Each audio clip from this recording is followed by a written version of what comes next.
Olá, bom dia, você que me assiste. Deus abençoe todo o teu dia no nome de Jesus. Vamos ler a palavra de Deus, mas primeiro eu quero deixar o título para você. Em seguida vamos orar e depois lermos a palavra de Deus e meditarmos nesse assunto.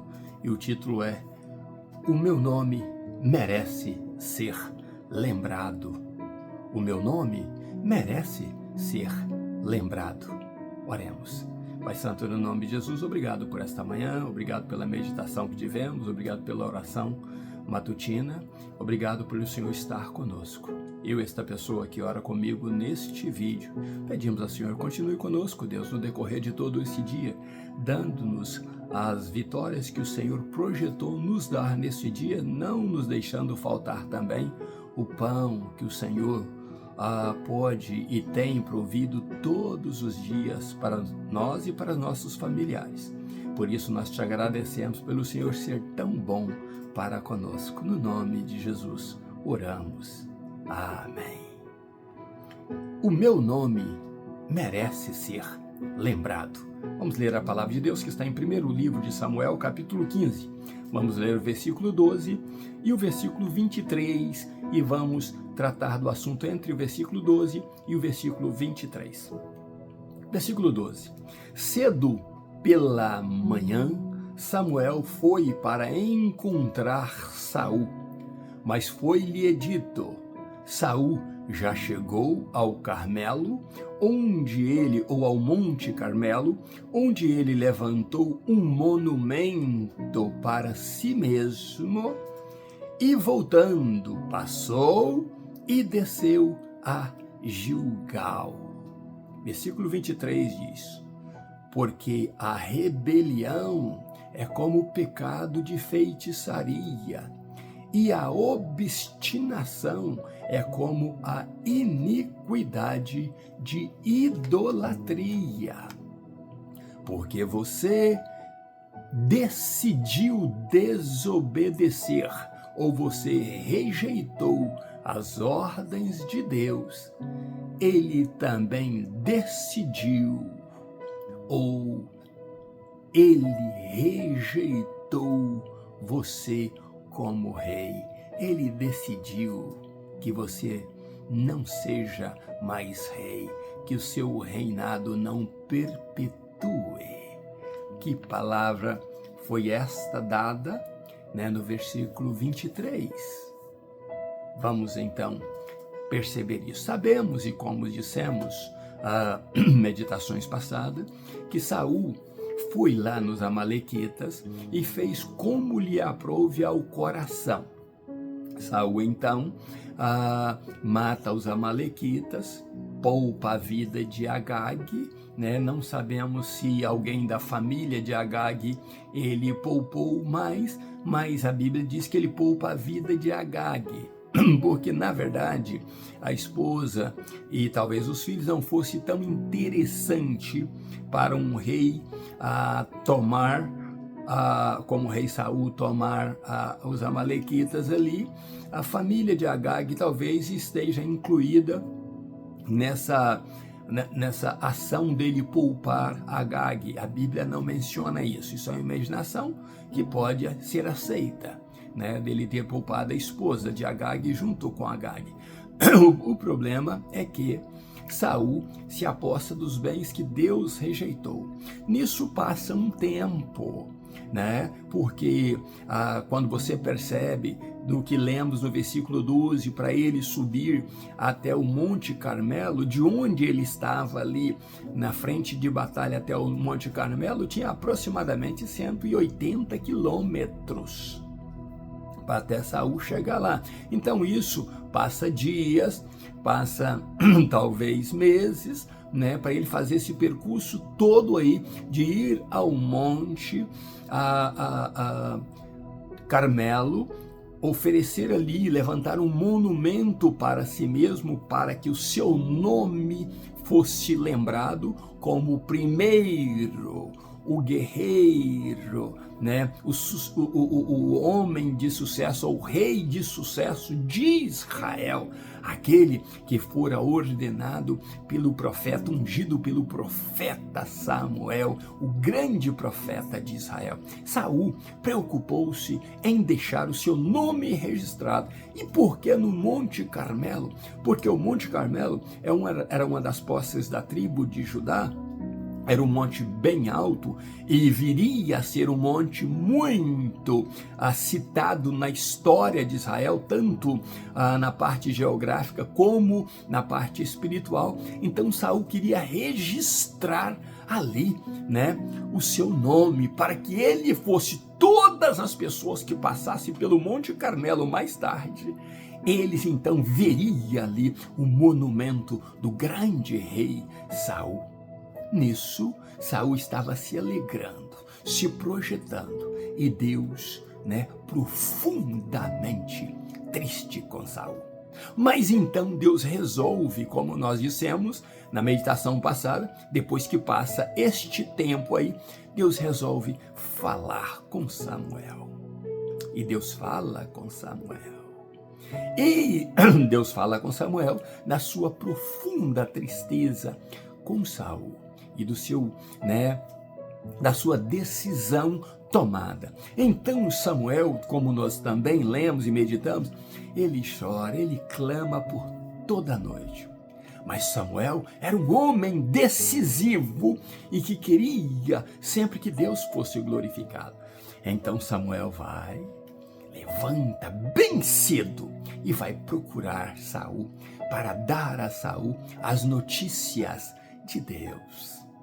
Samuel, quando Deus fala com ele, ele entende o quão longe está Saul de Deus. Samuel vai procurar Saul, mas é informado, olha, para você encontrar Saul, você vai ter que ir até Gilgal. Por quê? Saul aí o relatório é completo. Saul já se dirigiu, subiu ao Monte Carmelo. Lá ele erigiu ou levantou um monumento para si mesmo. Desceu do monte, passou por aqui, mas foi para Gilgal. O homem de sucesso, com tanta, né, trilha feita, Saul, não sabemos qual comitiva que ele levou. Não sabemos se ele levou o sacerdote Aías com ele, ou o que ele fez ali naquele Monte Carmelo. Também percebo que Saul não tivesse tido visão profética, mas imagine se Saul tivesse tido a visão profética, né, de que um dia passaria pelo Monte Carmelo Elias, que ali Elias confrontaria os profetas de Baal. Ali Deus responderia a Elias, né? Que Eliseu mais tarde passaria também pelo Monte Carmelo e ali faria milagres. Que o Monte Carmelo seria profetizado ou proferido lá no livro de Isaías, no livro de Amós. Então, imagine quão satisfação teria Saul se tivesse tido esta visão que eu estou falando, né? Quando esses grandes profetas passarem por aqui, né? O rei Acabe e etc. e passaram por aqui, eles verão quem foi Saul. O meu nome merece ser lembrado. Saul, cheio de orgulho, cheio de planos, caminha para sua própria destruição. A sua arrogância estava levando-o ao fundo do poço, mas ele não notava isso. Ele não percebia isso. Na frente dele via só glória, honra e vitória. O nome Saul precisa ser lembrado. E então, Samuel vai para Gilgal para encontrar com Saul. Saul estava num patamar muito alto, ao ponto dele imaginar o seguinte: eu tenho que trazer só grandes falas na minha língua, no meu linguajar. E quando Samuel vem encontrar com ele, Saul então dirige-se a Samuel com o mesmo linguajar que o sumo sacerdote, o sacerdote do Deus Altíssimo, Melquisedeque, se dirigiu a Abraão. Saul dirige a Samuel dizendo: "Oh, abençoado do Deus Altíssimo, oh, abençoado de Hashem." Assim se dirige Saul a Samuel. Mas o que acontece é que Samuel escuta Saul, e Saul, se parasse por aí, talvez não fizesse tão mal. Mas ele segue: "Olha, profeta, eu fiz exatamente, cumpri exatamente o que Deus me orientou." Que mentira! Saul faz uma exaltação como se ele fosse um sacerdote do Deus Altíssimo, como fez Melquisedeque para Abraão, ele fez para Samuel. E começa já mentindo, dizendo: "Eu fiz exatamente o que Deus me mandou." Samuel, um profeta, diz: "Mas se você fez, porque eu escuto barulhos, ruídos de animais, de ovelhas." Então Saul segue mentindo, dizendo: Fiz exatamente como Deus diz, eu capturei Agag." Deus não mandou ele capturar Agag. Deus mandou matar todos, exterminar com tudo. "E os meus soldados trouxeram os melhores das ovelhas, dos animais, para fazerem sacrifício ao Deus que nos deu a vitória." Samuel diz a ele: "Saul, tenho que te perguntar uma coisa.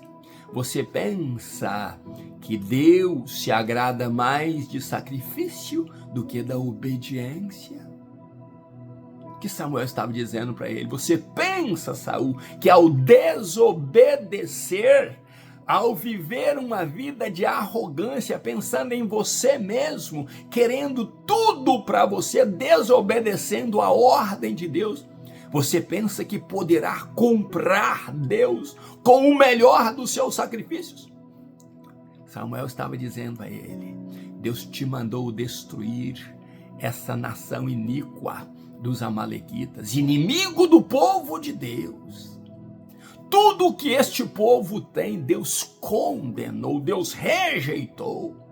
Talvez isso fosse necessário para os ídolos deles, para os cultos a ídolos deles, mas não para um Deus santo como o nosso Deus. Saul, você não pode comprar Deus com sacrifícios.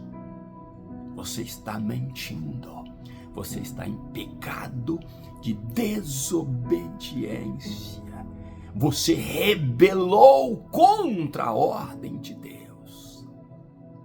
Olha, Saul, que queria tanto que o seu nome fosse lembrado, agora sendo repreendido a esta altura pelo profeta, dizendo: tudo o que você fez foi exatamente o que Deus não te ordenou a fazer. Deus te disse o contrário, mas você tomou o seu próprio caminho, o seu próprio rumo. Você se sentiu, Saul. Deus tanto provava isto que Samuel estava dizendo, que Saul foi levantar para si mesmo um monumento para ser lembrado, para escrever o seu nome na história. Ninguém passará desapercebido sem saber que o grande Saul foi rei em Israel. Ai, Samuel diz: Saul, a rebelião é como o pecado de feitiçaria. Todas as vezes que você rebela a palavra de Deus, Saul, todas as vezes que você se levanta para fazer o contrário ao que Deus disse, Saul, você está em pecado e está procedendo como se fosse um feiticeiro, um adorador do diabo. Saul, não adianta você levantar o seu sacrifício a Deus, porque o seu sacrifício será rejeitado por Deus, por ser sacrifício de demônios, de coisas que Deus rejeitou, que Deus condenou, coisa consagrada a demônios. Deus é santo, Saul. Saul, você foi obstinado. Você não quis saber o que Deus disse a você. Além de rebelde, você marchou com consciência livre e própria, achando que Deus não ia te pedir contas. Esse tempo todo, Saul, que Deus esteve triste com você, você se alegrava por sua desobediência a Deus. Saul, você rejeitou. Você decidiu desobedecer e rejeitar a ordem de Deus. Eu te trago a decisão de Deus, Saul, depois de profundamente triste com você. Ele me manda dizer, ele me disse ontem à noite, eu estou te dizendo agora, ele também decidiu rejeitar você como rei. Que triste para Saul. Primeiro, quando ele peca lhe oferecendo o sacrifício holocausto a Deus, ele perde o direito da sua dinastia a reinar, de seus filhos se tornarem também reis de Israel, seus netos, perpetuamente. Ele perdeu este direito. Samuel disse que Deus tinha plano de fazer isso com Saul, e que então Deus procuraria outro, ou melhor, que os filhos dele não ficariam reinando.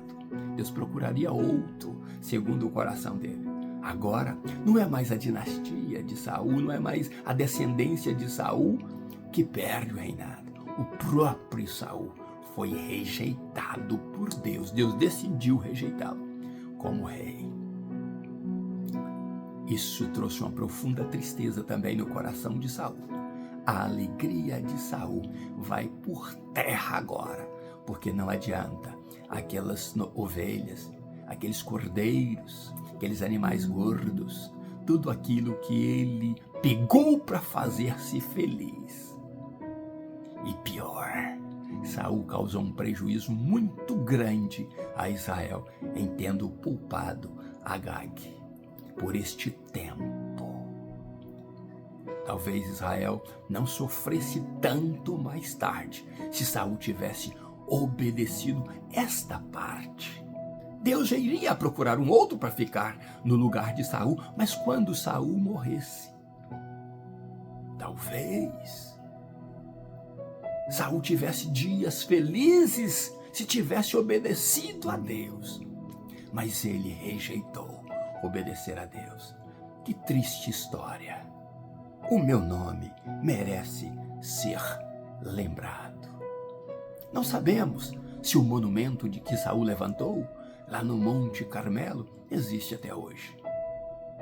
Mas o que sabemos é que o nome de Saul foi lembrado como um sujeito que tentou ser sacerdote, que tentou usar fala de sacerdote do Deus Altíssimo, que tentou colocar culpa sempre nos outros, como colocou agora. Foi os soldados que trouxeram as ovelhas para oferecerem em sacrifício. Não assumiu a culpa. Saul era covarde. Saul era omisso. Saul faltava com a verdade. Por isso, Deus o rejeitou por ser rebelde e obstinado. Mas o que isso nos traz? O que isto nos ensina? Nós temos a opção de procedermos como os Sauls de hoje. Deus nos dá uma posição e nós daí para frente tomamos o nosso próprio rumo. Deus usa pessoas para dirigir as nossas vidas, para nos orientar. Viramos as costas para estas pessoas e viramos as costas até para o nosso próprio Deus. E então, o caminho que temos a seguir se torna um caminho perigoso. Um caminho onde o sucesso, onde a alegria, talvez, não seja a nossa vizinha mais próxima.